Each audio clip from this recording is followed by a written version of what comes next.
Hello. Andhra Pradesh socio economic survey, దీంట్లో మనం already 4 chapters complete చేశాము. ఇవాళ చాలా important chapter, 5th chapter agriculture మరియు అలైడ్ యాక్టివిటీస్ అనే దాని గురించి ఇవాళ చదువుకుందామండి. చాప్టర్ 5. సరే, మరి ఈ చాప్టర్ని స్టార్ట్ చేసే ముందుగా మనం కొన్ని విషయాలు తెలుసుకోవాలండి.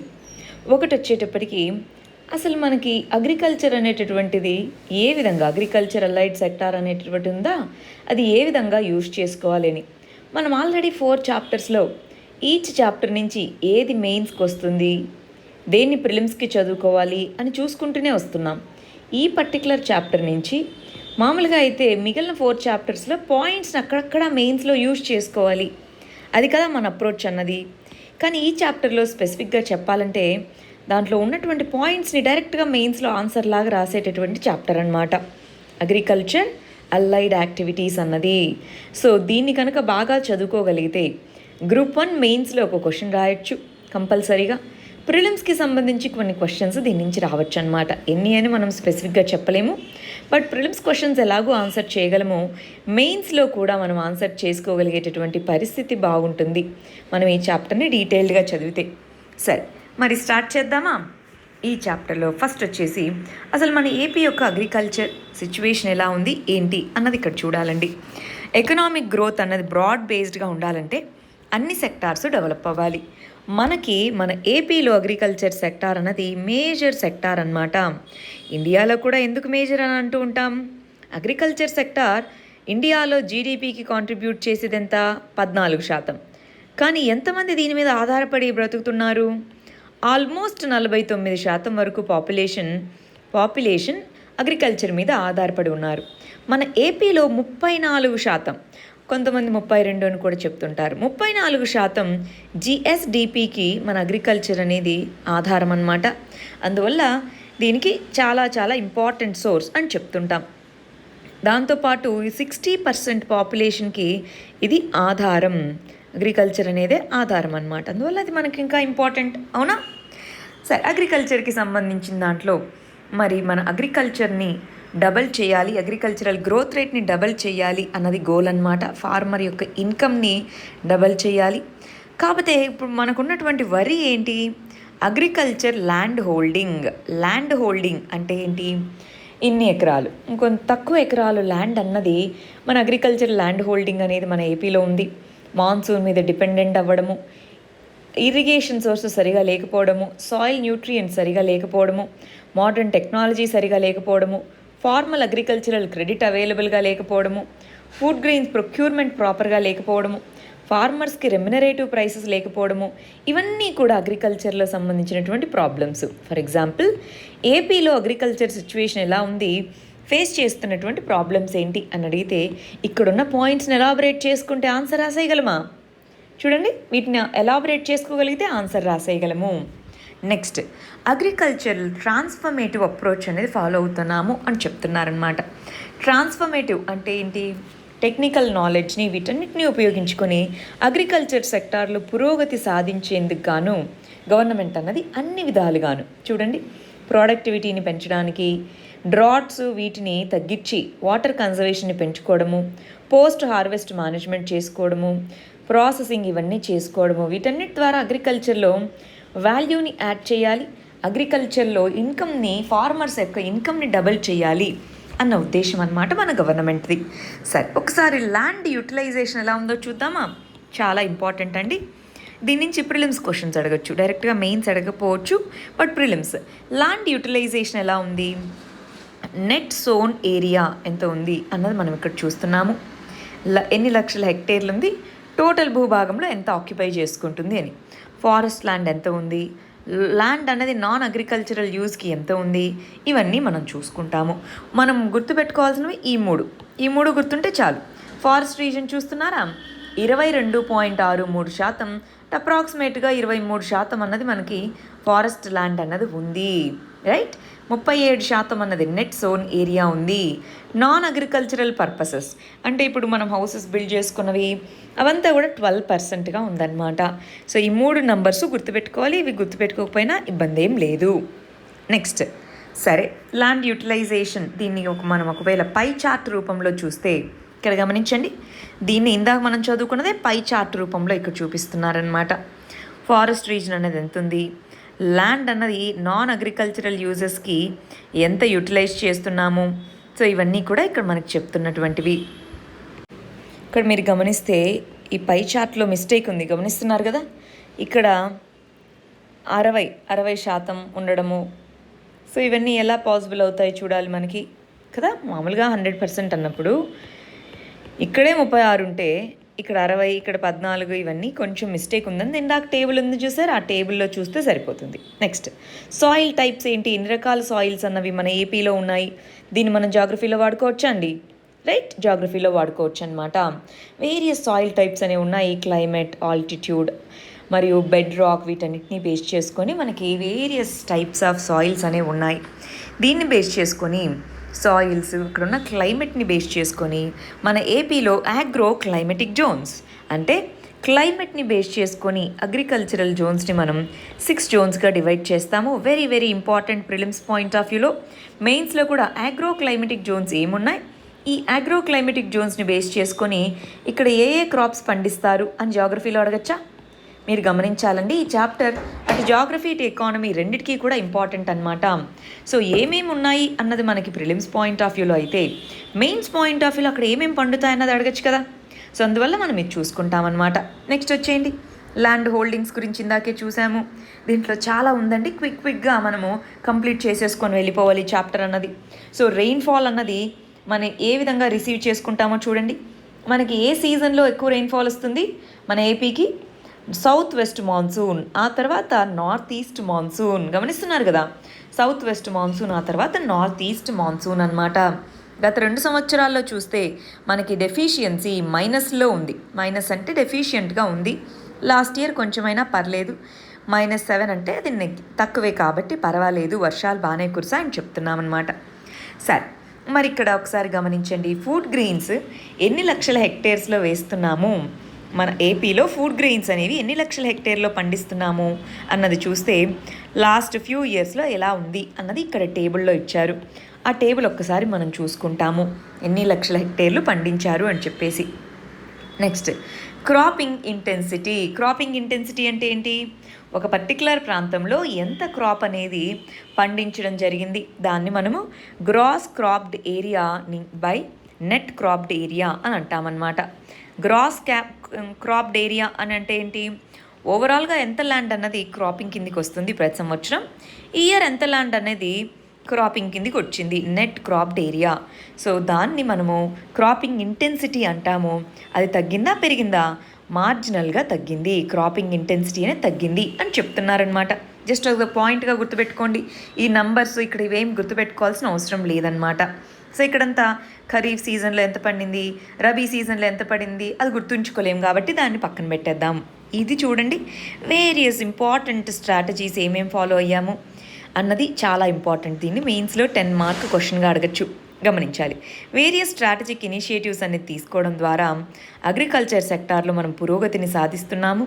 సస్టైనబుల్ డెవలప్మెంట్ గోల్స్ అంటే ఎకనామిక్గా అగ్రికల్చర్ ఇంపార్టెంటే, దాంతోపాటు ఎన్విరాన్మెంట్ని కూడా దృష్టిలో పెట్టుకొని మనం గ్రోత్ ముందు వెళ్ళాలి అని చెప్తుంటారు. దాంట్లో కీ స్ట్రాటజీస్ ఏమున్నాయి చూడండి, అగ్రికల్చర్ని ప్రాఫిటబుల్గా చేయడానికి వెరీ వెరీ ఇంపార్టెంట్ అండి. రైట్, ఇక్కడ చూడాలి. ఫస్ట్ పిఎం కిసాన్, నేను త్వరగా అండర్లైన్ చేసుకుంటూ వెళ్ళిపోతాను.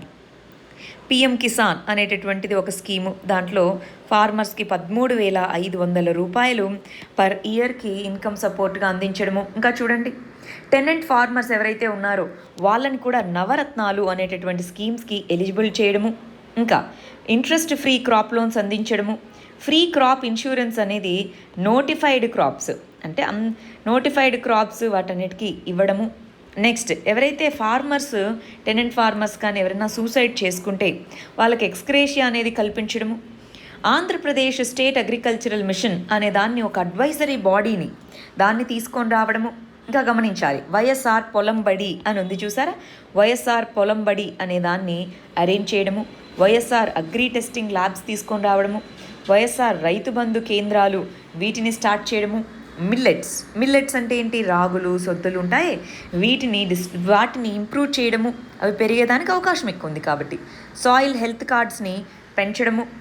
ఇంకా మైక్రో న్యూట్రియంట్ డెఫిషియన్సీని తగ్గించడానికి అని చెప్పేసి సాయిల్ టెస్ట్ అనేది జరపడము, సర్టిఫైడ్ సీడ్స్ని సబ్సిడీ బేసిస్లో మనకి డిస్ట్రిబ్యూట్ చేయడము, ఫార్మ్ ఇంప్లిమెంట్స్ అంటే మెషిన్స్ ఇవి ఉంటాయే వాటిని డిస్ట్రిబ్యూట్ చేయడము, ఇదిగో ఊబరైజేషన్ ఆఫ్ ఫార్మ్ మెషినరీని రెంటల్ ఫామ్లో చేయడము, ఈ క్రాప్ బుకింగ్ అనే దాన్ని తీసుకొని రావడము. సో అంటే ఏ ఏ స్కీమ్స్ ఎక్కడెక్కడ అవైలబుల్గా ఉన్నాయి అవన్నీ చూసుకోవచ్చు అనమాట. ఇంటర్ క్రాపింగ్ అంటే ఒక క్రాప్కి మధ్యలో ఇంకో క్రాపింగ్, పాలీ క్రాపింగ్ అంటే మల్టిపుల్ క్రాపింగ్, మిక్స్డ్ క్రాపింగ్ వీటిని ప్రమోట్ చేయడము, integrated farming system very important, integrated ఫార్మింగ్ని ప్రమోట్ చేయడము, organic farming, zero budget natural ఫార్మింగ్ని ప్రమోట్ చేయడము, క్రాప్ కల్టివేటర్ రైట్స్ అంటే టెనెంట్ ఫార్మర్స్ కౌలు రైతులకి ఇలాంటి క్రాప్ కల్టివేషన్ ఫార్మ్స్ అందించడము. ఇంకా చూడండి సాయిల్ అండ్ వాటర్ కన్జర్వేషన్ మెజర్స్ని ప్రమోట్ చేయడము, పెస్ట్ మానిటరింగ్ పెస్ట్స్ అనేవి ఏవైతే ఉంటాయో వాటిని మానిటర్ చేసుకోవడము, గ్రీన్ మాన్యూర్ అంటే ఎరువులు, గ్రీన్ మాన్యూర్ అనే వాటిని మిషన్ మాన్యూర్లో ప్రొవైడ్ చేయడము, అడ్వైజరీస్ అనేవి అందించడము. ఆల్మోస్ట్ ఒక 20 వరకు చూసామా. ఈ 20లో మినిమం ఒక 10 గుర్తుపెట్టుకున్నాం అనుకోండి, వాటిని మనం మెయిన్స్లో ఏ విధంగా ఏపీ అనేది అగ్రికల్చరల్ ప్రమోషన్ కోసం ప్రయత్నిస్తుంది అన్నప్పుడు ఈ పాయింట్స్ రాయడమే కదా అండి ఆన్సర్, రైట్? అలాగా దీన్ని గుర్తించాలి. నెక్స్ట్ వైఎస్ఆర్ రైతు భరోసా, పిఎం కిసాన్ అంటున్నాము. ఇది 9 నవరత్నాల్లో ప్రామిస్ చేసిన దాంట్లో ఉంది. దీని కింద ఏం చేస్తున్నారు, మొత్తంగా 13,500 రూపాయలని పర్ ఇయర్ పర్ ఫ్యామిలీకి ప్రొవైడ్ చేస్తున్నాము. సెంట్రల్ గవర్నమెంట్ నుంచి ఏమో 6,000 రూపాయలు వస్తే అడిషనల్గా స్టేట్ గవర్నమెంట్ కొంత యాడ్ చేసుకొని 13,500 రూపీస్ 13,500 రూపాయలని 3 ఇన్స్టాల్మెంట్లో ప్రొవైడ్ చేస్తుందన్నమాట. సో ఫస్ట్ ఇన్స్టాల్మెంట్లో వచ్చేసి ఎంత ఇస్తారు ఏంటి అని ఇక్కడ రాసింది చూస్తున్నారా. First instalment, second instalment, third instalment ఇలాగా 3 ఇన్స్టాల్మెంట్స్లో 3 డిఫరెంట్ సీజన్స్ అప్పుడు ఈ మనీ అనేది యాన్యువల్లీ ఇవ్వడం జరుగుతుందన్నమాట. ఇక్కడ ఇంకొక విషయం మనం గుర్తుపెట్టుకోవాల్సింది ఏంటి అంటే క్రాప్ కల్టివేటర్ రైట్స్ అంటే టెనెంట్ ఫార్మర్స్ కౌలు రైతులకు కూడా ఇది అప్లికబుల్ అవుతుంది. వాళ్ళకి క్రాప్ కల్టివేటర్ రైట్స్ కార్డ్ అనేది కూడా ఇష్యూ చేయడం జరుగుతుంది అన్నారు. మరి నెక్స్ట్ ఇష్యూ వచ్చేసి ఫార్మ్ సూసైడ్స్. సో 7 లక్షల రూపాయలని డైరెక్ట్గా ఫ్యామిలీ మెంబర్స్ ఎవరైతే ఫార్మ్ సూసైడ్ చేసుకుంటున్నారో వాళ్ళ యొక్క రీహాబిలిటేషన్ కోసం ఇవ్వడం జరుగుతుంది అని చెప్తున్నారు. నెక్స్ట్ అగ్రికల్చరల్ క్రెడిట్ అంటే ఏంటి, మనకి ప్రతి సంవత్సరం కూడా గవర్నమెంట్ అనేది బ్యాంక్స్ ద్వారా, గవర్నమెంట్ డైరెక్ట్ డబ్బులు ఇవ్వదు, బ్యాంక్స్ ద్వారా అగ్రికల్చరల్ క్రెడిట్ని ప్రొవైడ్ చేపిస్తూ ఉంటుంది. దాంట్లో అగ్రికల్చరల్ క్రెడిట్ ప్లాన్ అన్నది లాస్ట్ ఇయర్కి సంబంధించి ఎంత 1,15,000 crores అన్నమాట. చాలా హ్యూజ్ అమౌంట్ని అగ్రికల్చరల్ క్రెడిట్ ప్లాన్గా ప్రొవైడ్ చేయడం జరిగింది అని చెప్తున్నారు. సో ఇక్కడ డిఫరెంట్ సీజన్స్లో దీన్ని ప్రపోజ్ చేస్తుంటారు. ఈ 2020-21 సంవత్సరానికి గాను అగ్రికల్చరల్ క్రెడిట్ ప్లాన్ని 1,46,000 crores స్పెండ్ చేద్దాము అని ప్లాన్ అనమాట. కాకపోతే ఇప్పుడు ఈ కరోనా వైరస్ దీని ద్వారా మరి ఎంత ఉంటుందో చూడాలి. సరే, టెనెంట్ ఫార్మర్స్కి సంబంధించి స్పెషల్ ఫోకస్ ఏమైనా ఉందా? ఎస్, టెనెంట్ ఫార్మర్స్లో ఎస్పెషలీ వీకర్ సెక్షన్స్కి సంబంధించిన వాళ్ళు చాలామంది ఉన్నారు. మరి దాంట్లో బ్యాంక్స్ అనేవి ఫైనాన్స్ ఇవ్వట్లేదు. ఎందుకని, వాళ్ళ పేరు మీద ల్యాండ్ లేదు కాబట్టి. సో వాళ్ళకి సర్టిఫికేట్ ఆఫ్ కల్టివేషన్ మరియు లోన్ ఎలిజిబిలిటీ కార్డ్స్ని ఇష్యూ చేయడము, దాంతోపాటు క్రాప్ కల్టివేటర్ రైట్స్ కార్డుని ఇష్యూ చేయడం, ఇది ఎవరిద్దరి మధ్య మ్యూచువల్ అగ్రిమెంట్ అనమాట. ల్యాండ్ ఓనర్కి మరియు కల్టివేటర్కి మధ్యలో మ్యూచువల్ అగ్రిమెంట్. సో దీన్ని తీసుకోవడము 11 monthsకి గాను ఇది చెల్లుబాటు అయ్యేలాగా. సో అలా టెనెంట్ ఫార్మర్స్కి సంబంధించి కూడా మెజర్స్ తీసుకుంటున్నారని ఇస్తున్నారు. నెక్స్ట్ చూడండి, వైఎస్ఆర్ సున్నా వడ్డీ పంట రుణాలు అంటున్నారు. అంటే లక్ష రూపాయల లోపు మనకి లోన్ తీసుకొని దాన్ని కనుక వితిన్ టైం పీరియడ్ చెల్లిస్తే వడ్డీ ఏమీ ఉండదన్నమాట. ఆ వడ్డీని గవర్నమెంటే భరిస్తుంది అని చెప్తున్నారు. విలేజ్ సెక్రటేరియట్ ఫంక్షనరీస్, సో అది కూడా విలేజ్ లెవెల్లో చేపట్టడం జరిగింది. సో నవరత్నాల్లో గవర్నాన్స్ కోసం, పరిపాలన కోసం ఈ విలేజ్ సెక్రటేరియట్ సిస్టమ్ని తీసుకొని రావడం జరిగింది అని చెప్తుందన్నమాట. ఇంకా ఇక్కడ గమనించాలి, ఫ్రీ క్రాప్ ఇన్సూరెన్స్ స్కీమ్ అనే దాన్ని ప్రపోజ్ చేయడం జరిగింది. దీన్ని కూడా నవరత్నాలు స్కీమ్ కింద దీన్ని ప్రపోజ్ చేశారు. ఖరీఫ్ 2019 నుంచి ఫ్రీ క్రాప్ ఇన్సూరెన్స్ అంటే మామూలుగా మనకి ప్రధానమంత్రి ఫసల్ బీమా యోజన అని ఉందండి. దీని కింద ఫార్మర్ కొంత ఇన్సూరెన్స్ చెల్లించాలి, కొంత అమౌంట్ ఇన్సూరెన్స్కి, మిగిలిన amount central government, state government కలిసి చెల్లిస్తుంది. అయితే మన స్టేట్లో ఏం చేస్తున్నారు, స్టేట్ గవర్నమెంటే ఫార్మర్ ద్వారా కూడా కట్టాల్సినటువంటి ఆ ప్రీమియం అంటారు, ఇన్సూరెన్స్ ప్రీమియం ఏదైతే ఉంటుందో అది స్టేట్ గవర్నమెంటే ఫార్మర్ తరపున చెల్లించడం అన్నమాట. సో అలాంటి దాన్ని తీసుకొని రావడం జరిగింది. ఇక్కడ చూడండి, సో ఏ సీజన్లో ఎంతమంది ఇన్సూరెన్స్కి అప్లై చేసుకున్నారు ఇక్కడ గమనిస్తున్నారు. ప్రధానమంత్రి ఫసల్ బీమా యోజన అన్న సెంట్రల్ గవర్నమెంట్ ప్రోగ్రామ్. దాంతోపాటు రీస్ట్రక్చర్డ్ వెదర్ క్రాప్ ఇన్సూరెన్స్ అనేది ప్రొవైడ్ చేస్తున్నారు. వైఎస్ఆర్ పొలం బడి, ఇందాక మనం లిస్ట్ చూసుకున్నామే ఒక 20 మెజర్స్ అని, వాటిని ఇక్కడ డిస్క్రైబ్ చేశారండి. వైఎస్ఆర్ పొలం బడి కింద థీమ్ ఏంటి, మనకి మన ఏ విధంగా బెటర్ ప్రాక్టీసెస్ని ఫాలో అవ్వాలని తెలియాలి ఫార్మర్స్కి.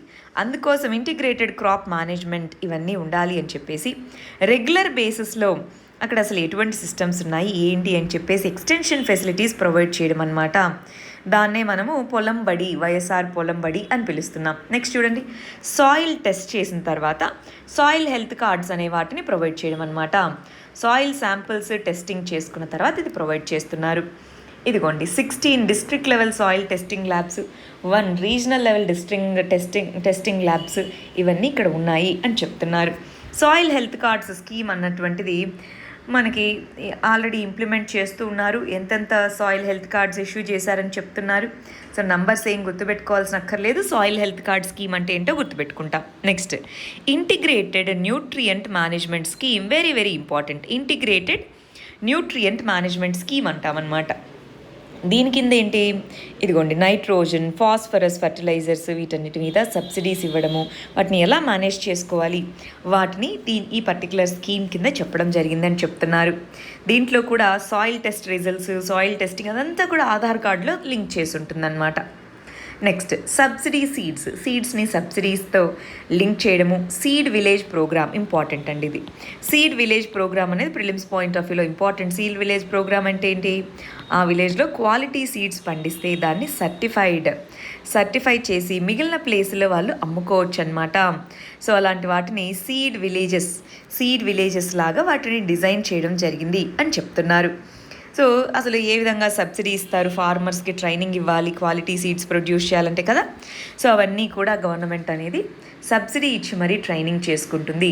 నెక్స్ట్, ఫర్టిలైజర్స్కి సంబంధించిన దాంట్లో ఫర్టిలైజర్ పాలసీ ఇనిషియేటివ్లో మనకి ఇంపార్టెంట్ పాలసీ ఏంటి ఫర్టిలైజర్స్లో అంటే న్యూట్రియంట్ బేస్డ్ సబ్సిడీ పాలసీ అంటాము. ఫర్టిలైజర్ అంటే ఎరువులు అంటామండి. న్యూట్రియంట్ బేస్డ్ అంటే గవర్నమెంట్ అన్నది సబ్సిడీ చెల్లిస్తుందండి. అది చెల్లించేటప్పుడు ఆ పర్టికులర్ ఫర్టిలైజర్లో, ఎరువులో ఏ రకమైనటువంటి కెమికల్ కంపోజిషన్ ఉంది, ఎంత న్యూట్రియంట్స్ ఉన్నాయని చూసి ఈ న్యూట్రియంట్ పర్సంటేజ్ని బట్టి సబ్సిడీని చెల్లిస్తూ ఉంటుందన్నమాట. అలాంటి స్కీమే nutrient based subsidy scheme.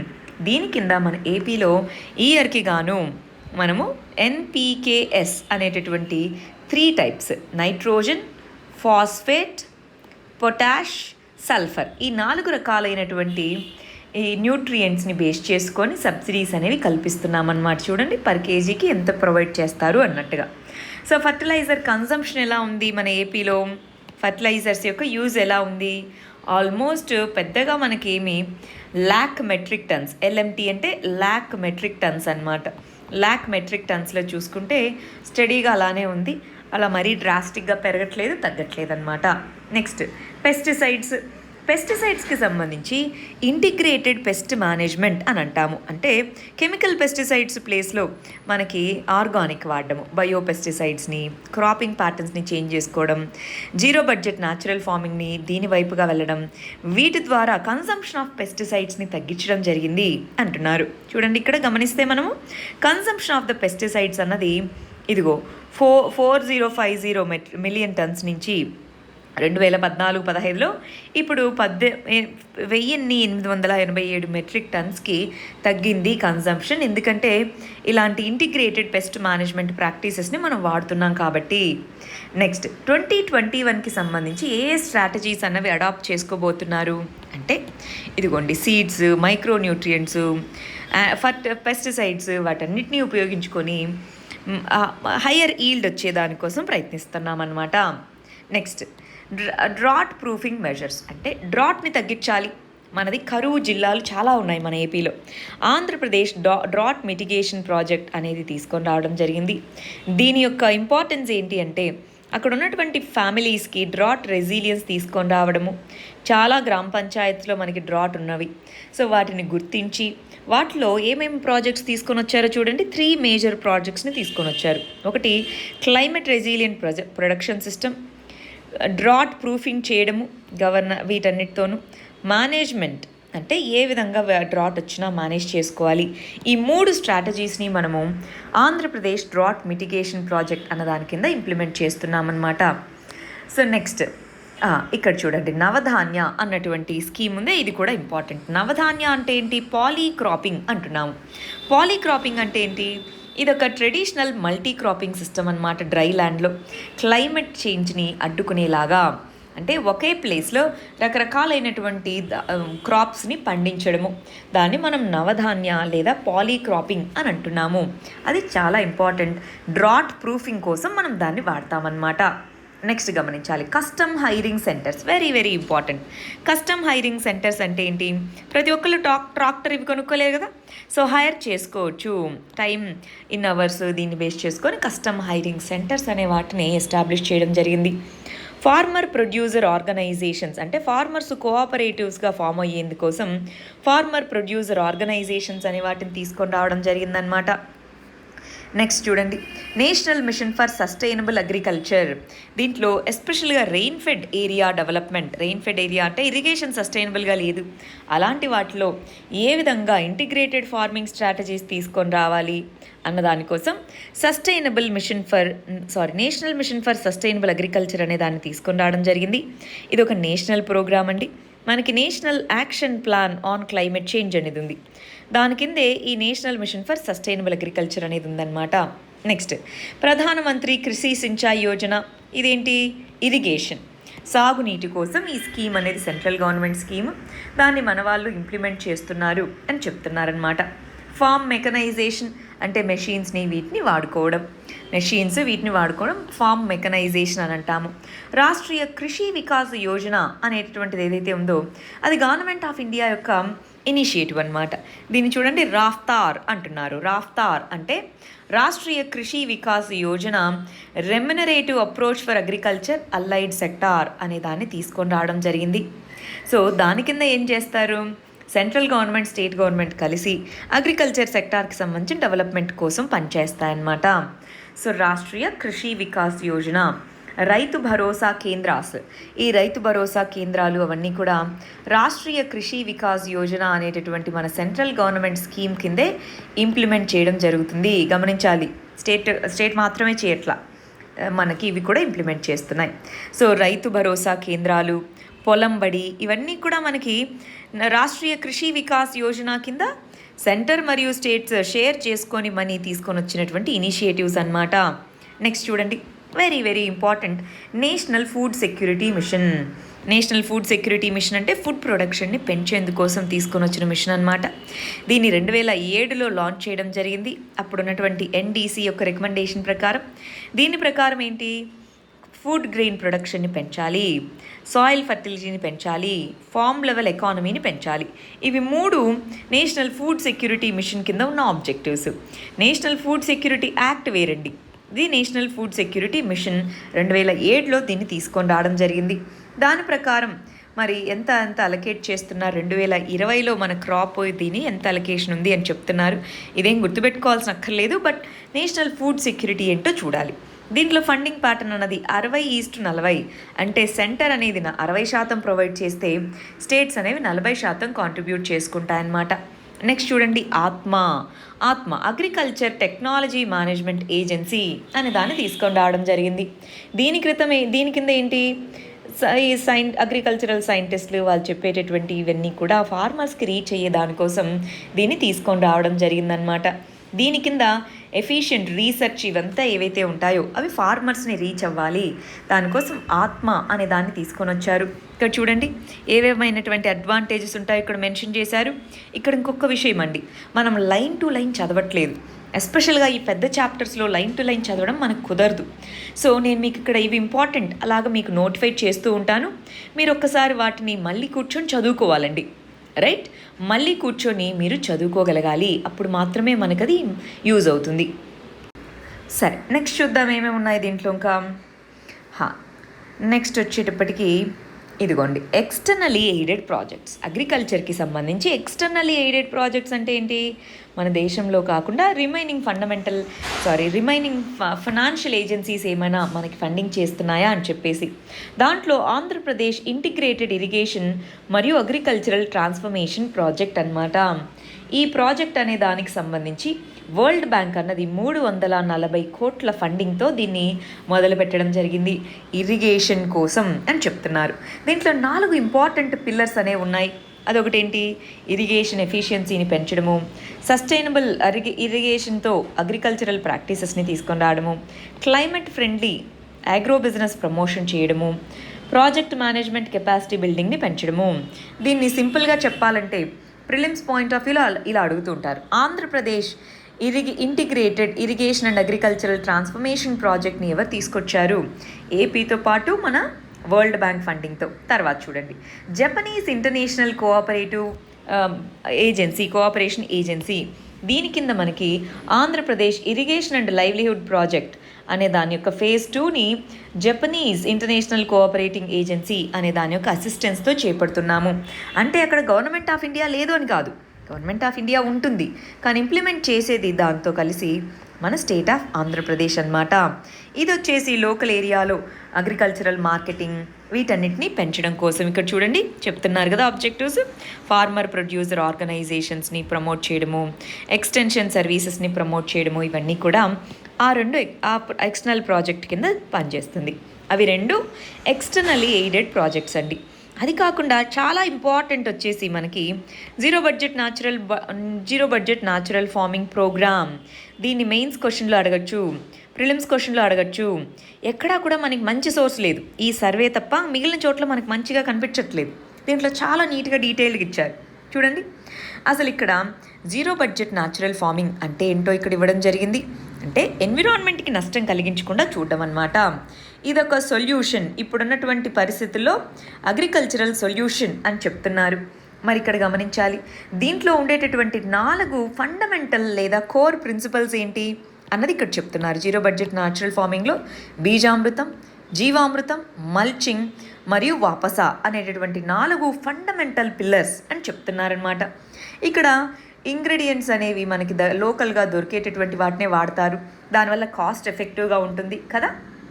So ఒకసారి జీరో బడ్జెట్ న్యాచురల్ ఫార్మింగ్కి సంబంధించి మనకు ఉన్నటువంటి రైతు సాధికారత సంస్థ అని అంటాము. ఈ రైతు సాధికారత సంస్థ అనేది ఏదైతే ఉందో అది జీరో బడ్జెట్ న్యాచురల్ ఫార్మింగ్ని ఇంప్లిమెంట్ చేస్తుందన్నమాట. మరి దాని కింద ఉన్నటువంటి అడ్వాంటేజెస్ ఏంటి, దాంట్లో ఎవరెవరు పార్టిసిపెంట్స్గా ఉన్నారు అన్నది ఇక్కడ మెన్షన్ చేయడం జరిగింది. మరి దాన్ని ఎలా ఇంప్లిమెంట్ చేస్తారు, ఏ మోడల్స్లో ఫాలో అవుతారు, ఇక్కడ నుంచి ఇదేం పెద్దగా అవసరం లేదండి, ఇప్పటివరకు మనం చదువుకున్నామే. దాని అడ్వాంటేజెస్ ఏంటి, ఎవరు ఇంప్లిమెంట్ చేస్తారు, అది ఇంపార్టెంట్. ఈ జీరో బడ్జెట్ న్యాచురల్ ఫార్మింగ్ కింద న్యూ ఇనిషియేటివ్స్ అనేవి కొన్ని వచ్చాయి, అవి ఏంటి అని ఇక్కడ ఇవ్వడం జరిగింది. బట్ ఇది కూడా మనం పెద్దగా గుర్తుపెట్టుకోం, ఇది ఇంపార్టెంట్ అండి. ఏపీ యొక్క యూనిక్ ఫీచర్స్ ఏంటి జీరో బడ్జెట్ న్యాచురల్ ఫార్మింగ్లో? కమ్యూనిటీ రీసోర్స్ పర్సన్స్ని అపాయింట్ చేయడం కానివ్వండి, ఇవన్నీ కూడా మన ఏపీకి ఉన్నటువంటి స్పెసిఫిక్ అడ్వాంటేజెస్. సో దీన్ని మనం రాయగలగాలి. సో దీంట్లో కాస్ట్ ఆఫ్ ఇంప్లిమెంటేషన్ ఎలా ఉంది, జీరో బడ్జెట్ న్యాచురల్ ఫార్మింగ్లో బెనిఫిట్స్ అనేవి ఎలా ఉన్నాయి, దానివల్ల ఏ విధమైనటువంటి zero budget natural farming benefits ఉన్నాయి అని ఇక్కడ ఇవ్వడం జరిగింది. రైట్. ఎకోసిస్టమ్ బెనిఫిట్స్ కూడా చూడండి, ఎకోసిస్టమ్కి సంబంధించి ఏ విధమైనటువంటి బెనిఫిట్స్ అవైలబుల్గా ఉన్నాయి అంటే ఎన్విరాన్మెంట్కి సంబంధించి గమనిస్తున్నారా, బెనిఫిట్స్ అనేవి ఫుడ్, న్యూట్రిషన్, సో ఇవన్నీ కూడా మన ఎన్విరాన్మెంట్కి సంబంధించిన అడ్వాంటేజెస్ ఉన్నాయి అని చెప్తున్నారు. నెక్స్ట్ డ్రాట్ ప్రూఫింగ్ అంటే ఏంటి? ఈ జీరో బడ్జెట్ న్యాచురల్ ఫార్మింగ్ ద్వారా మనము కరువు పరిస్థితుల్ని ఎదుర్కొనే పరిస్థితికి వచ్చాము. సో అది ఏంటి అని ఇక్కడ రాశారు. ఇది కూడా మనకున్నటువంటి ఇంపార్టెంట్ స్ట్రాటజీ అన్నమాట జీరో బడ్జెట్ న్యాచురల్ ఫార్మింగ్లో. మరి స్కేలింగ్ అప్ చేయాలి, ఎక్కువ ఏరియాలో లేదు, ఇంకా తక్కువ ఏరియాలోనే ఉంది. సో దాన్ని త్వరగా స్కేలప్ చేసుకోవాలి. ఎందుకంటే అగ్రికల్చర్ అనేది మనకి 24% గ్రీన్ హౌస్ గ్యాసెస్ ఎమిషన్కి కారకమవుతుంది. సో ఐపీసీసీ రిపోర్ట్ ఇవన్నీ కూడా వీటిని తగ్గించాలి అన్నారు. మరి వాటిని తగ్గించడానికి వన్ ఆఫ్ ద స్ట్రాటజీస్ ఏంటి? ఇలాంటి ఆగ్రో ప్రాసెసింగ్ వీటిని కనుక మనం చేసుకోగలిగితే సాయిల్ కార్బన్ని బిల్డ్ చేసుకొని క్లైమేట్ చేంజ్ వీటిని అరికట్టచ్చు అని చెప్తున్నారు. రైట్, దీనికోసం మనము చాలా ఇంటర్నేషనల్ ఆర్గనైజేషన్స్ వాటితో ఇన్వాల్వ్ అవుతున్నాము. FAO, food and agricultural organisation కానివ్వండి, సో మిగిలినవి ఇవన్నీ ఉన్నాయే, ఇవన్నీ కూడా డిఫరెంట్ ఆర్గనైజేషన్స్తో మనం ఇన్వాల్వ్ అవుతున్నామని చెప్తున్నారు. మరి మన జీరో బడ్జెట్ న్యాచురల్ ఫార్మింగ్కి మనం చేసిన కృషికి గుర్తింపుగాను, మన అచీవ్మెంట్స్కి గుర్తింపుగాను చాలా అవార్డ్స్ అయితే లభించాయని చెప్తున్నారు. నేషనల్, గ్లోబల్ రికగ్నిషన్ వచ్చింది అని చెప్తున్నారు. సో అవి ఏమేంటి అని ఇక్కడ మెన్షన్ చేసి ఉన్నాయి. లాస్ట్ ఇయర్ మనం ఏమేమి అచీవ్ చేశామో జీరో బడ్జెట్ న్యాచురల్ ఫార్మింగ్లో ఇలా అడగచ్చు. జీరో బడ్జెట్ న్యాచురల్ ఫార్మింగ్ అంటే ఏంటి, లాస్ట్ ఇయర్ ఏమేమి అచీవ్ చేశాము అని అడగచ్చు. సో అవి మనం రాసుకుంటాము. ఫర్దర్గా ఏం చేయాలి అంటే నెక్స్ట్ 2021లో జీరో బడ్జెట్ న్యాచురల్ ఫార్మింగ్కి సంబంధించి ఏమేమి ప్లాన్స్ ఉన్నాయి అన్నది ఇక్కడ ఇచ్చారండి. దీన్ని కూడా మనం మెయిన్స్ పాయింట్ ఆఫ్ వ్యూలో చదువుకుంటాం. Very very important. ఈ 4-5 పేజీలు ఏదైతే ఉందో జీరో బడ్జెట్ న్యాచురల్ ఫార్మింగ్ అని, దాన్ని నీట్గా చూసుకొని చదువుకోవాలండి. నెక్స్ట్ ఏరియా వచ్చేసి అగ్రికల్చర్లో కోఆపరేషన్ లేదా కోఆపరేటివ్స్ అని అంటాం. కోఆపరేటివ్స్ అంటే ఏంటి, ఇండివిజువల్ ఫార్మర్ చిన్న కమతాలు ఉండొచ్చు, కానీ అదే ఒక 50 మంది 100 మంది కలిస్తే వాళ్ళ యొక్క బార్గెనింగ్ పవర్ అనేది పెరుగుతుంది. ఇదిగో మేము ఇలా 1000 బస్తాలు పండించాము, మాకు ఎంత ఇస్తారు, ఇలా అడగడానికి ఎక్కువ అవకాశం అనేది ఉంటుంది. ఆ విధంగా వచ్చిందే మన కోఆపరేటివ్ మూమెంట్ అన్నమాట. కోఆపరేటివ్ మూమెంట్ అనేది మన ఇండియాలో, మన రాష్ట్రంలో మనకు ఉండేటటువంటి మేజర్ ఇంపాక్ట్ అనేది కల్పించడం మొదలుపెట్టి 100 సంవత్సరాలు అయింది. ఓవర్ 100 years అబౌవ్గా మనకి కోఆపరేటివ్ సొసైటీస్ అనేవి పనిచేస్తున్నాయి. మనకి డిపార్ట్మెంట్ ఆఫ్ కోఆపరేషన్ అనేటటువంటిది మన ఏపీలో ఉంది, అది దీన్ని చూసుకుంటుంది.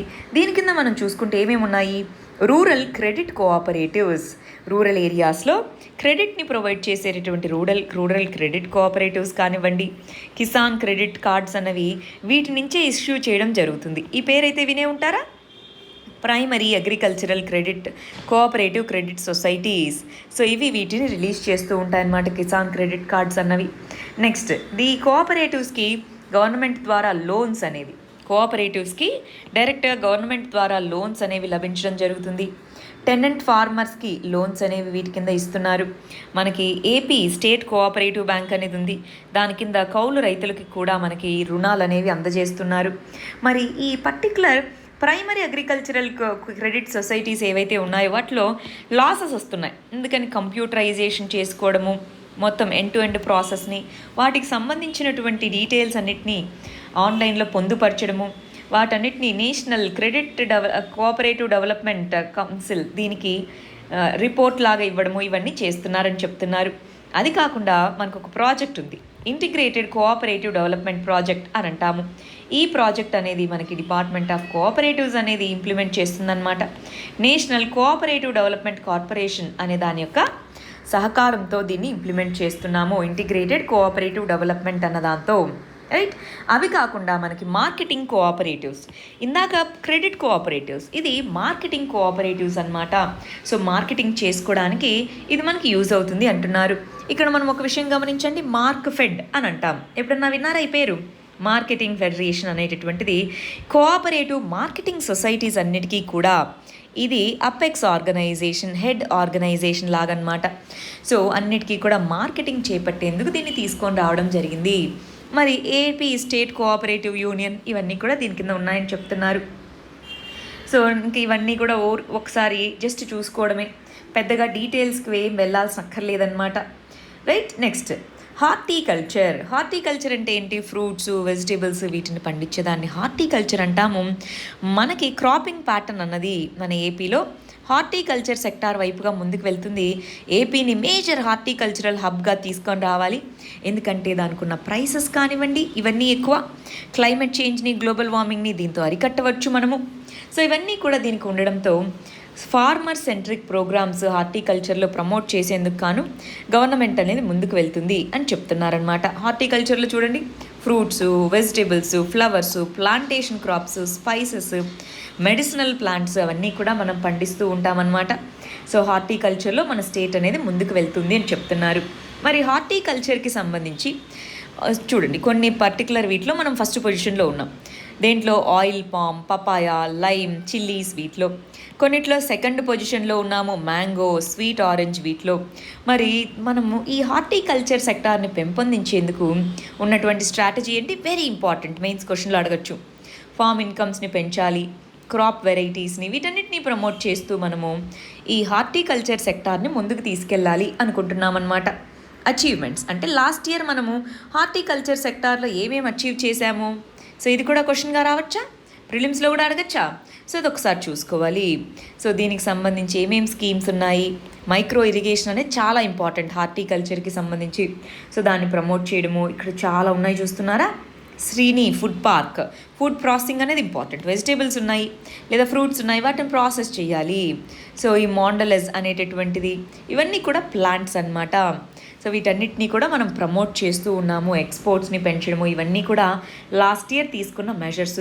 వాటిలో ఇప్పుడు మనం గమనించి చూస్తే అండి, ఆర్గానిక్ ఫార్మింగ్ని హార్టికల్చర్లో పెంచడం కానివ్వండి, ఇవన్నీ కూడా మనం తీసుకుంటున్న కొన్ని మెజర్స్ అన్నమాట.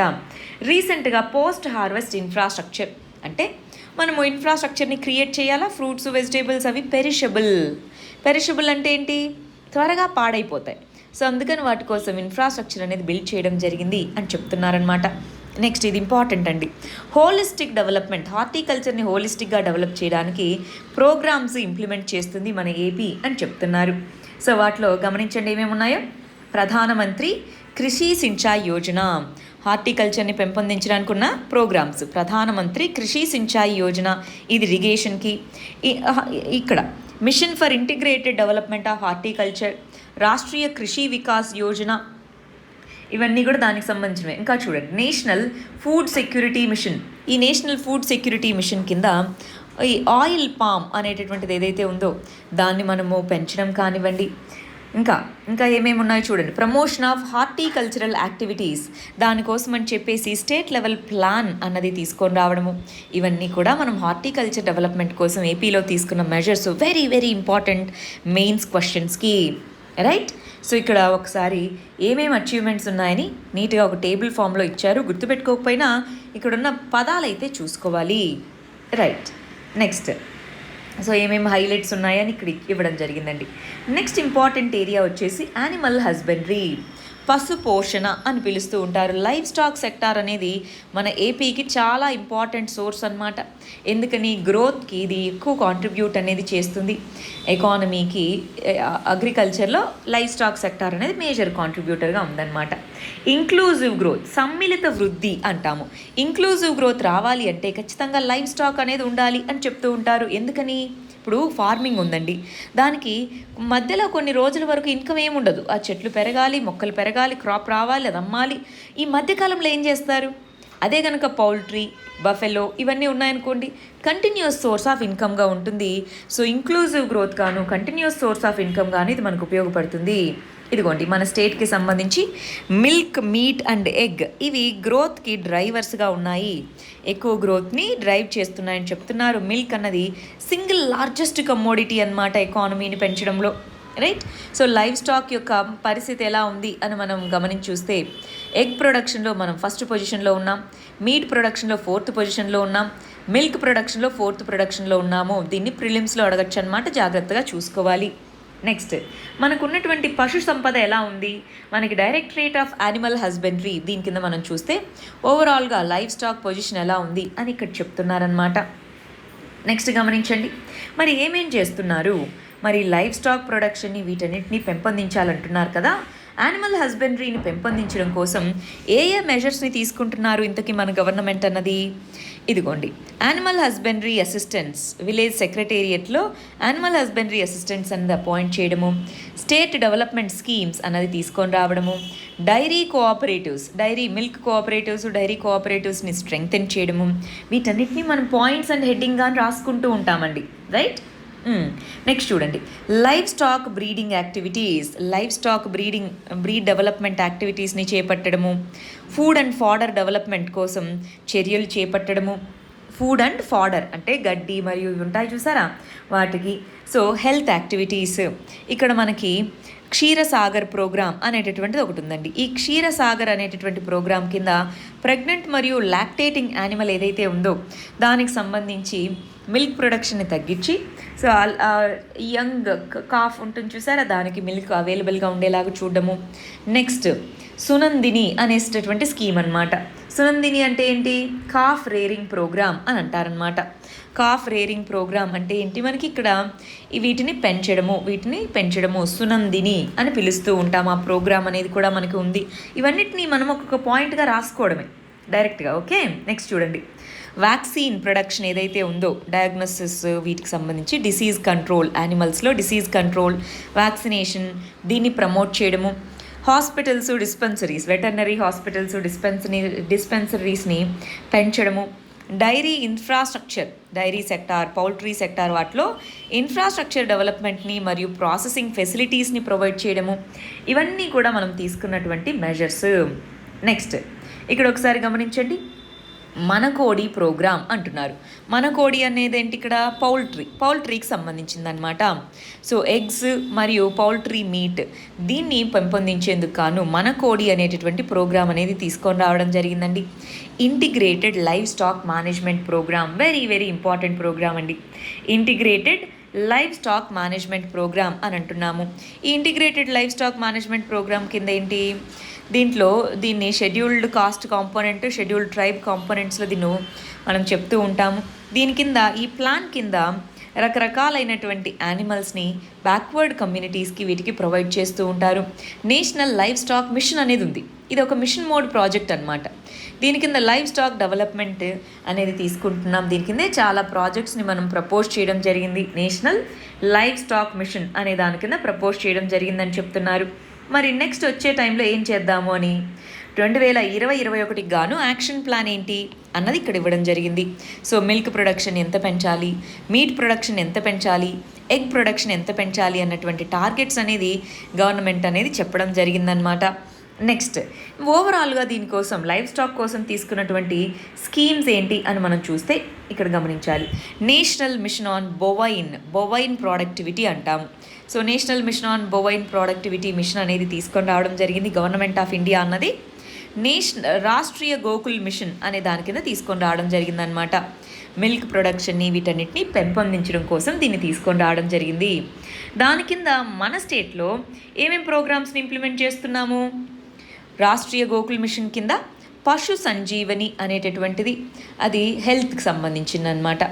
నెక్స్ట్ అడ్వాన్స్డ్ బ్రీడింగ్ టెక్నాలజీ, యానిమల్స్ని బ్రీడ్ చేయడం, అడ్వాన్స్డ్ బ్రీడింగ్ టెక్నాలజీని తీసుకొని రావడము, అవన్నీ రాష్ట్రీయ గోకుల్ మిషన్ కింద వచ్చాయి. నెక్స్ట్ చూడండి, nation wide artificial insemination programme. Insemination అనేది న్యాచురల్గా జరుగుతుంది, ఫర్టిలైజేషన్ అనేది దీనివల్లే జరుగుతుంది. ఇన్సెమినేషన్ అనేది ఆర్టిఫిషియల్గా చేసి ఈ గోకుల్ మిషన్ కింద మంచి బ్రీడ్స్ని డెవలప్ చేయడం అనేది దీని యొక్క ఆబ్జెక్టివ్ అనమాట. దీన్ని మనం ఇంప్లిమెంట్ చేస్తున్నాము. Next animal welfare activities, so ఇవన్నీ కూడా మనకి ఉన్నాయన్నమాట. సో నెక్స్ట్ ఇక్కడ గమనించాలి, లైవ్ స్టాక్ సెక్టార్కి సంబంధించి ఫిష్ ప్రొడక్షన్కి సంబంధించి మనకి ఏమేమి అచీవ్మెంట్స్ ఉన్నాయి? మనకి లాంగ్ కోస్ట్ లైన్ ఉండడం అన్నది అడ్వాంటేజ్. దానికి సంబంధించి ఫిష్ ప్రొడక్షన్కి సంబంధించి మనం తీసుకున్న మెజర్స్ అన్నీ ఇక్కడ ఉన్నాయండి. దాంట్లో ఫిష్ ప్రొడక్షన్ కోసం చాలా మనకి స్ట్రాటజీస్ అనేది ఫాలో అవ్వడం జరిగింది. ఆ స్ట్రాటజీస్ ఇక్కడ ఉన్నాయి చూడండి. ఫిష్ ప్రొడక్షన్ అనేది మన స్టేట్లో పెంచడం కోసం ఏమేం స్ట్రాటజీస్ని తీసుకోవడం జరిగింది అలా గనక మనకి క్వశ్చన్ అడిగితే దాన్ని మనం ఈ విధంగా ఆన్సర్ చేసుకుంటాము. మెరైన్ ఇన్ఫ్రాస్ట్రక్చర్ని డెవలప్ చేయడం జరిగింది, డీప్ సీ ఫిషరీస్ని పెంచడం జరిగింది, ఆల్టర్నేటివ్ స్పీషీస్ని పెంచుతున్నారు, వాల్యూ యాడిషన్ అనేది దీంట్లో పెంచుతున్నారు. ఇవన్నిటితో పాటు ఇదిగోండి అసిస్టెన్స్ ఫర్ లైవ్లీహుడ్, ఎవరైతే ఫిషర్మెన్ ఉన్నారో వాళ్ళకి నార్మల్ సీజన్లో అయితే ఫిషరీస్ నుంచి డబ్బులు వస్తాయి, కానీ కొన్ని సీజన్స్లో సముద్రంలోకి వెళ్ళకూడదు అని ఉంటుంది. సో అలాంటప్పుడు లైవ్లీహుడ్ ఎన్హాన్స్మెంట్ కోసం మనీ అందించడము, తర్వాత ఈ విధంగా సేఫ్టీ నెట్స్ అందించడము, ఇవన్నీ కూడా తీసుకున్నటువంటి మెజర్స్ అన్నమాట. ఇదిగోండి ఇక్కడ ఉన్నాయా, మెరైనర్స్కి వాళ్ళకి బ్యాన్ టైంలో 10,000 రూపాయలని చేయడం జరిగిందనమాట. Scheduled caste component, scheduled tribe component కింద దీనికి బడ్జెట్ని అలొకేట్ చేయడం జరిగింది. దాంట్లోనూ కొన్ని స్కీమ్స్ అనేవి ఉన్నాయి. ఫిషరీస్ డెవలప్మెంట్ స్కీమ్ అనే దాన్ని తీసుకొని వచ్చారు. దీని కింద ఏంటి, ఫిషరీస్ ట్రైనింగ్కి సంబంధించి మేనేజరల్ యాక్టివిటీస్ వీటన్నిటి కోసం దీని కింద ట్రైనింగ్ అనేది ఇవ్వడం జరుగుతుంది. మీరు కొంచెం ఫాలో చేయగలుగుతున్నారా? క్విక్గా చెప్పేస్తున్నాను కానీ ఫాలో అప్ చేయగలగాలి. నెక్స్ట్ బ్లూ రెవల్యూషన్ అంటున్నాం. బ్లూ రెవల్యూషన్ అంటే ఏంటి, ఫిషరీస్ సెక్టార్ని ఇంటిగ్రేటెడ్గా డెవలప్ చేసేదాన్ని బ్లూ రెవల్యూషన్ అని అంటామన్నమాట. ఫిషర్మెన్ కోఆపరేటివ్ సొసైటీస్గా ఆర్గనైజ్ చేయడము, ఇది కూడా ఫిషర్మెన్ మరియు ఫిషరీస్ సెక్టార్ని ప్రమోట్ చేయడం కోసం తీసుకొని రావడం జరిగిందనమాట. నెక్స్ట్ ఫారెస్ట్ అంటున్నాం. ఫారెస్ట్ అనేది కూడా మనకి అగ్రికల్చర్ అలైడ్ యాక్టివిటీ కిందికి వస్తుంది. దీంట్లో అసలు మన ఫారెస్ట్ అనేది ఎలా ఉంది, మనకి ఈస్టర్న్ ఘాట్స్ ఎలా ఉన్నాయి, మన యొక్క డైవర్సిటీ ఎలా ఉంది అని చెప్తున్నారు. మరి ఫారెస్ట్రీ దీనికి సంబంధించి ఏమేమి ప్రోగ్రామ్స్ తీసుకున్నారు ఏంటి అన్న దానికి సంబంధించి మనకు ఉన్నటువంటి ఏజెన్సీ ఏంటి, స్టేట్ ఫారెస్ట్ డిపార్ట్మెంట్ ఏజెన్సీ అని అంటామన్నమాట. దీని కింద డిఫరెంట్ ఆర్గనైజేషన్స్ అనేవి ఉంటాయి. దీని కింద ఏమేమి మిషన్స్ ఉన్నాయి చూడండి, ఏమేమి ప్రోగ్రామ్స్ ఇంప్లిమెంట్ చేస్తున్నారు మనము ఫారెస్ట్రీ అనే దాన్ని మన ఏపీలో పెంచడానికి. నేషనల్ అఫారెస్టేషన్ ప్రోగ్రామ్ ఒకటి, national mission for green India అనేది ఒకటి, నేషనల్ మెడిసినల్ ప్లాంట్స్ బోర్డ్, ఇవన్నీ సెంట్రల్ గవర్నమెంట్కి సంబంధించినవి. వాటన్నిటినీ మనం మన ఏపీలో కూడా ఇంప్లిమెంట్ చేస్తున్నాము. మరి ఫారెస్ట్ ప్రాంతాల్లో టూరిజం, దాన్ని ఎకో టూరిజం అంటుంటాము. ఎకో టూరిజంని ప్రమోట్ చేయడానికి మనకి ఇనిషియేటివ్స్ అనేవి ఉండడం జరిగింది. నెక్స్ట్ ఇక్కడ చూడండి ఎక్కడెక్కడ మరి వీటిని పెంపొందిస్తున్నామో ఎకో టూరిజం అనే దానికి సంబంధించి. ఈ సిటీలో ఫారెస్ట్లను పెంచడం కోసం నగర వనము అన్నది, మరియు ఎకో టూరిజం కోసం వనవాహిరి అనేటటువంటి స్కీమ్స్ని తీసుకొని రావడం జరిగింది. నెక్స్ట్ ఈ ఫారెస్ట్రీ దీన్ని పెంచడం కోసం డాక్టర్ వైఎస్ రాజశేఖర్ రెడ్డి స్మృతి వనం అనేటటువంటిది ప్రాజెక్ట్ అనేది చేపట్టడం జరిగింది. ఇది ఆత్మకూరు మండలం ఇక్కడ ఆ ప్రాజెక్ట్ అనేది ఉందన్నమాట. నెక్స్ట్ అలా ఫారెస్ట్ ప్రొడ్యూస్కి సంబంధించి ఏమేమి ఉన్నాయి, ఫారెస్ట్ స్పీషీస్ నుంచి మనకి మనీ బాగానే వస్తాయండి. ఫారెస్ట్ నుంచి కూడా మనకి మనీ అనేది బాగా వస్తాయి. వాటిలో టింబర్ ఫ్యూయల్ ఇలాంటివన్నీ కూడా ఫారెస్ట్రీ నుంచి మనకు వచ్చేటటువంటి రిసోర్సెస్ అన్నమాట. నెక్స్ట్ సో ఈ ఫారెస్ట్రీ దాంట్లో మనకి కొన్ని రకాలైనటువంటి ఫారెస్ట్రీ టైప్స్ అనేవి మనం చదువుతూ ఉంటామండి. జాగ్రఫీలో మనం జనరల్గా చదువుతూ ఉంటాం. సోషల్ ఫారెస్ట్రీ అంటే అక్కడ ఉన్నటువంటి కమ్యూనిటీస్ని ఇన్వాల్వ్ చేయడం అనమాట. పబ్లిక్, ఫార్మర్స్ అందరినీ కూడా ఇన్వాల్వ్ చేస్తూ వచ్చేదే సోషల్ ఫారెస్ట్రీ. వన మహోత్సవాలు జరపడము, అఫారెస్టేషన్ ప్రోగ్రామ్స్ వైపుగా వెళ్ళడము, సాయిల్ మరియు మాయిశ్చర్ కన్జర్వేషన్, సీడ్ డిబ్బింగ్ అనేది చేపట్టడము, అంటే నేటివ్ స్పీషీస్ని మనకి నాటడం అన్నమాట. ఎంజీఎన్ఆర్ఈజీఎస్ కింద ఫారెస్ట్ రీజన్లో అక్కడ ఉండేటటువంటి చెత్త వాటన్నిటిని తీసేసుకోవడము. చెత్త అంటే మనం ప్లాస్టిక్ వేస్ట్ ఇవి కాదండి, ఫారెస్ట్ రీజన్లో ఉండే గడ్డి వాటిని తొలగించడము, అవన్నీ కూడా ఎంజీఎన్ఆర్ఈజీఎస్ కిందకి తీసుకొని వచ్చారు. నెక్స్ట్ గమనించాలి వైల్డ్ లైఫ్. ఫారెస్ట్ అయిపోయిన తర్వాత వైల్డ్ లైఫ్ అంటున్నాం. ఈ వైల్డ్ లైఫ్ అనేది ఆంధ్రప్రదేశ్ అనేది మనకి పెనిన్సులా రీజన్లో ఈస్టర్న్ సైడ్ అనేది ఉంది. సో ఇక్కడ వైల్డ్ లైఫ్ అనేది కూడా ఉంది. ఎంత జాగ్రఫికల్ రీజన్లో ఏ టైగర్ రేంజెస్ ఉన్నాయి, ఏ ఎలిఫెంట్ రిజర్వ్స్ ఉన్నాయి, ఇవన్నీ చదువుకోవాలి. చాలామంది జాగ్రఫీలో మాకు నోట్స్ లేదు, ఏపీ జాగ్రఫీ అంటుంటారు. ఈ చాప్టర్లో ఉన్న ఫారెస్ట్ వైల్డ్ లైఫ్ చాలా ఇంపార్టెంట్ అనమాట. సో ఇవన్నీ కూడా నేషనల్ పార్క్స్ కానివ్వండి, టైగర్ రిజర్వ్స్ కానివ్వండి, ఇవన్నీ కూడా ఏంటి అక్కడ ఇన్సిటు కన్జర్వేషన్ అంటాం. అక్కడ ఉన్న వాటిని కన్జర్వ్ చేయడం. అవి కాకుండా ఇన్సిటు అంటున్నాం. చూస్తున్నారు ఇక్కడ వర్డ్ ఇన్సిటు అంటే అక్కడ ఉన్న వాటిని అక్కడే కన్జర్వ్ చేయడాన్ని ఇన్సిటు కన్జర్వేషన్ అంటాము. అలా కాకుండా ఎక్సిటు కన్జర్వేషన్ అంటే వాటిని జూ పార్క్స్ వీటిలో పెట్టి కన్జర్వ్ చేయడాన్ని వైల్డ్ లైఫ్ని ఎక్సిటివ్ కన్జర్వేషన్ అంటాము. జూ పార్క్స్ అనేవి మనకి ఉన్నాయి, 2 జూ పార్క్స్ ఉన్నాయి. వాటి గురించి డియర్ పార్క్స్ అన్న ఉన్నాయి. సో వాటి గురించి లిస్ట్ ఉంది. ఇవి చదువుకుంటే మీకు ఏపీ జాగ్రఫీ కూడా కవర్ అవుతున్నట్టే, గమనిస్తూ రావాలి. Next Nagarjuna Sagar, Srisailam tiger reserves, ఇవన్నీ కూడా మనకు ఉన్నటువంటి ఇంపార్టెంట్ వైల్డ్ లైఫ్కి సంబంధించినవి అన్నమాట. వైల్డ్ లైఫ్కి సంబంధించి ఈ చాప్టర్లో చదువుకోవాలి. మనకి ఇంకా శేషాచలం బయోస్ఫియర్ రిజర్వ్ అనేది ఉంది, అవునా. మైగ్రేటరీ స్పీషీస్ ఎస్పెషల్లీ మనకి Kolleru lake, Pulicat lake, Nelapattu lake, ఇవన్నీ ఏవైతే ఉన్నాయో అక్కడ మైగ్రేటరీ బర్డ్ వస్తాయి. సో వాటిని ప్రొటెక్ట్ చేసేందుకు మనం మెజర్స్ తీసుకుంటున్నాము. సీ టర్టిల్స్, మనకి కోస్ట్ అనేది ఉంది. సో కోస్ట్ లైన్ గుండా సీ టర్టిల్స్ని ప్రొటెక్ట్ చేసేందుకు మనం మెజర్స్ తీసుకుంటున్నాం. ఇవన్నీ కూడా ఫారెస్ట్రీ మరియు వైల్డ్ లైఫ్కి సంబంధించి మనం తీసుకున్నటువంటి మెజర్స్ అన్నమాట. ఇక్కడ గమనిస్తున్నారా, మ్యాన్ యానిమల్ కాన్ఫ్లిక్ట్ అని ఉంది. అంటే యానిమల్స్ ఫారెస్ట్ నుంచి ఇక్కడికి వస్తే దాన్ని ఎలా మేనేజ్ చేయాలన్నది కూడా స్ట్రాటజీస్ ఉండాలి. అవి కూడా మన ఏపీ ఇంప్లిమెంట్ చేస్తుంది అని చెప్తున్నారు. Next, so red Sanders scheme అంటున్నారు. రెడ్ శాండర్స్ స్కీమ్ అంటే ఏంటి? రెడ్ శాండర్స్ అంటే ఎర్ర చందనము అంటాం. రెడ్ శాండర్స్ని ప్రొటెక్ట్ చేయాలి. మీరు గమనిస్తూ ఉంటారు, ఇది చాలా విలువైనటువంటి టింబర్ అనమాట. దీన్ని స్మగ్లింగ్ ఇవంతా చేస్తుంటారు. దానికి సంబంధించి టెక్నాలజీని వాడడము, రీసెర్చ్ ఇవన్నిటిని వాడడము. ఇక్కడ ఎంఐఎస్ అని అంటూ ఉంటారు, జిఐఎస్ అని, ఎంఐఎస్ అని. ఎంఐఎస్ అంటే మేనేజ్మెంట్ ఇన్ఫర్మేషన్ సిస్టమ్. సో ఇలాంటి వాటన్నిటిని వాడడము, మరియు మనకి రకరకాల ఫారెస్ట్కి సంబంధించిన చట్టాలు ఉన్నాయి.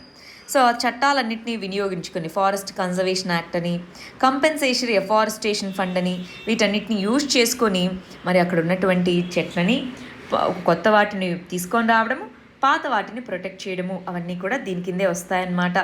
రైట్, క్యాంపా అనేటటువంటి దాని గురించి చదువుకోవాలి. సరే, మరి దీనికి సంబంధించి ఫారెస్ట్రీలో మన అచీవ్మెంట్స్ ఏంటి అని అంటున్నారు.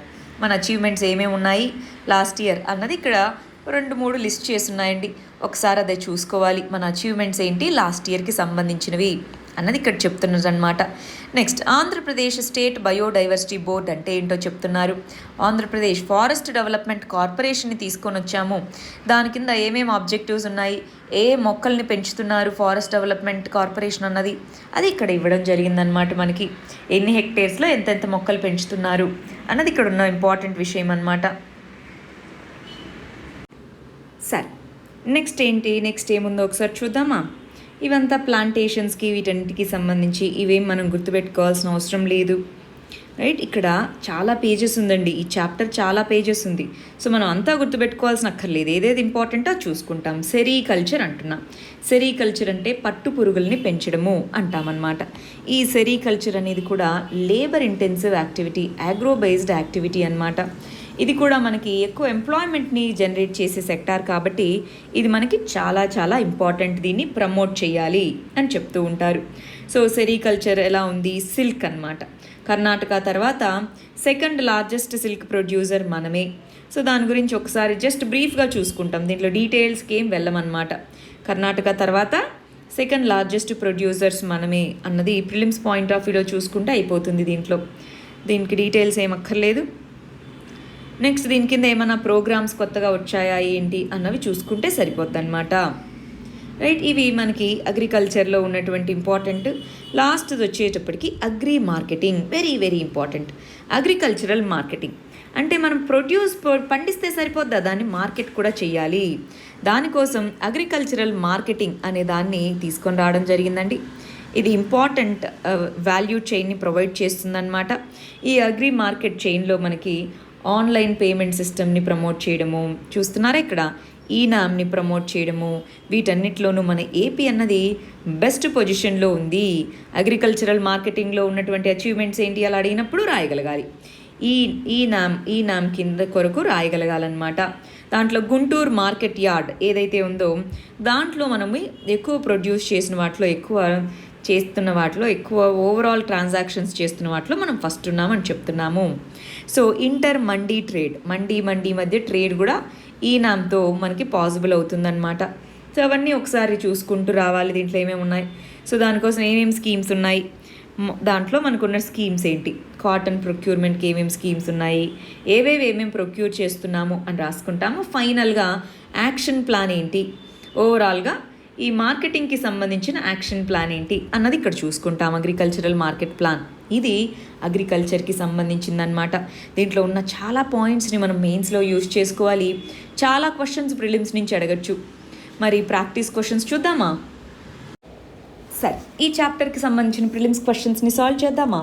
ఫస్ట్, ఎన్ని అగ్రో క్లైమేటిక్ జోన్స్ అనేవి ఉన్నాయి ఏపీలో అంటున్నారు. ఎన్ని ఉన్నాయండి? ఇందాక మనం చదువుకున్నాం కదా, 5 అగ్రో క్లైమేటిక్ జోన్స్ అనేవి ఉన్నాయి అని ఒక టేబుల్ ఫామ్లో ఉంది. అక్కడ ఏమేమి క్రాప్స్ పండుతాయి కూడా చదువుకోవాలనుకున్నాం, గుర్తుందా? రైట్. సెకండ్ క్వశ్చన్, ఎంత ఫినాన్షియల్ అసిస్టెన్స్ని వైఎస్ఆర్ రైతు భరోసా కింద ఇస్తున్నారు? చాలాసార్లు మనం చదువుకున్నాం, 13,500 రూపాయలు పర్ ఫ్యామిలీకి. నెక్స్ట్, ఏ స్ట్రాటజీస్ అనేవి కరెక్ట్ అగ్రికల్చర్ని మోర్ ప్రాఫిటబుల్గా చేయడానికి అంటున్నారు. టెనెంట్ ఫార్మర్స్ అందరినీ కూడా నవరత్నాల్లో ఇంక్లూడ్ చేయడము, వైఎస్ఆర్ పొలంబడి ఇంప్లిమెంట్ చేయడము, YSR agri testing labs implement చేయడము, ఫ్రీ క్రాప్ ఇన్సూరెన్స్ ఇవ్వడము, ఎస్. ఇవన్నీ కరెక్టే కాబట్టి ఆన్సర్ ఏమవుతుంది? ఏ, ఆల్ ఆఫ్ ది అబౌవ్. సరే, యాన్యువల్ అగ్రికల్చరల్ క్రెడిట్ ప్లాన్ ఎంత ఉంది 2019-20కి గాను? 1,15,000 crores అనుకున్నాం కదా, గుర్తుందా? సో ఆన్సర్ వచ్చేసి సి అన్నమాట. Next, nutrient based subsidy policy ఏదైతే ఉందో ఇది ఎన్ని రకాలైనటువంటి వాటికి ఇది వర్తిస్తుంది? న్యూట్రియంట్ బేస్డ్ సబ్సిడీ అన్నది 4 రకాలైన వాటికి. NPKS అనుకున్నాం, టేబుల్లో కూడా ఉంది. నెక్స్ట్ 6th క్వశ్చన్ చూడండి. ఏ స్ట్రాటజీస్ని అడాప్ట్ చేసుకొని యాక్షన్ ప్లాన్ ఆన్ అగ్రికల్చర్ అనే దాన్ని ప్రపోజ్ చేయడం జరిగింది? వీటిలో దేన్ని ప్రపోజ్ చేయడం జరిగిందండి? Community managed seed system, yes. Navadhanya system, yes. Custom hiring centres, yes. National mission on sustainable agriculture, yes. అన్నీ కరెక్టే కాబట్టి ఆన్సర్ ఏమవుతుంది? D, all of the above. Next 7th క్వశ్చన్కి వచ్చేయండి. నేషనల్ ఫుడ్ సెక్యూరిటీ మిషన్ అని ఉంది కదా, దానికి సంబంధించి 4 స్టేట్మెంట్స్ ఇచ్చాము. వాటిలో ఏది కరెక్టో చెప్పమంటున్నాము. సాయిల్ ఫర్టిలిటీని రెస్టోర్ చేయడం దీని ఆబ్జెక్టివా? ఎస్. ఇది నేషనల్ డెవలప్మెంట్ కౌన్సిల్ అప్పుడున్న NDC ప్రకారం దీన్ని స్టార్ట్ చేశామా? ఎస్. దీన్ని రైస్ మరియు కోర్సు సిరియల్స్ ఓన్లీ, దీంట్లో మాత్రమే ప్రొడక్షన్ ఇంప్రూవ్ చేయడానికి దీన్ని తీసుకొని వచ్చామన్నాం, కరెక్టా? కాదు. దీంతోపాటు కోర్సు సిరియల్స్ అవి కూడా ఉన్నాయన్నమాట. సో 3వది ఎక్కడెక్కడుందో అదంతా తీసేయండి. సో ఆన్సర్ ఏమవుతుందో ఆబ్వియస్గా ఏ అవుతుంది, 1, 2 only. Next, zero budget natural farming గురించి చూడండి. విజన్ ఏంటి గవర్నమెంట్ది? జీరో బడ్జెట్ న్యాచురల్ ఫార్మింగ్ని 60 లక్షల ఫార్మర్స్కి రీచ్ అయ్యే విధంగా చూడడము, yes. Zero budget natural farming అన్నది సాయిల్ కార్బన్ని బిల్డ్ చేస్తుంది, ఆర్గానిక్ మెటీరియల్స్ ఇవి వాడతాం కాబట్టి, ఎస్. సాయిల్ హెల్త్ని పెంచుతుంది, వాటర్ కన్జర్వేషన్ని పెంచుతుంది, ఎస్. విమెన్ అనే వాళ్ళని ప్రోగ్రామ్ కింద జీరో బడ్జెట్ న్యాచురల్ ఫార్మింగ్ కింద ముందుకు తీసుకెళ్తామన్నారు, ఎస్. సో ఇవన్నీ కరెక్టే కాబట్టి answer D, all of the above. Next question చూడండి. గవర్నమెంట్ అన్నది ప్రైమరీ డైరీ కోఆపరేటివ్ సొసైటీస్ని వీటన్నిటిని పెంపొందించాలంటుంది. దేని కింద అవి రిజిస్టర్ అవుతాయి? AP cooperative societies act. So answer వచ్చేసి ఏ అవుతుంది. లాస్ట్ క్వశ్చన్ వచ్చేటప్పటికి ఏపీ గవర్నమెంట్ అన్నది నేషనల్ లైవ్ స్టాక్ మిషన్ కింద ఏ ప్రాజెక్ట్స్ని తీసుకొని వచ్చింది? Innovative poultry productivity project, yes. Community led breed improvement programme, yes. Procurement and distribution of fodder seed, yes. Training and capacity building, ఇవన్నీ ఉన్నాయి కాబట్టి ఆన్సర్ డి అవుతుంది. All the very best. మళ్ళీ మనం నెక్స్ట్ సెషన్లో చాప్టర్ 6లో చూద్దాము. Thank you very much.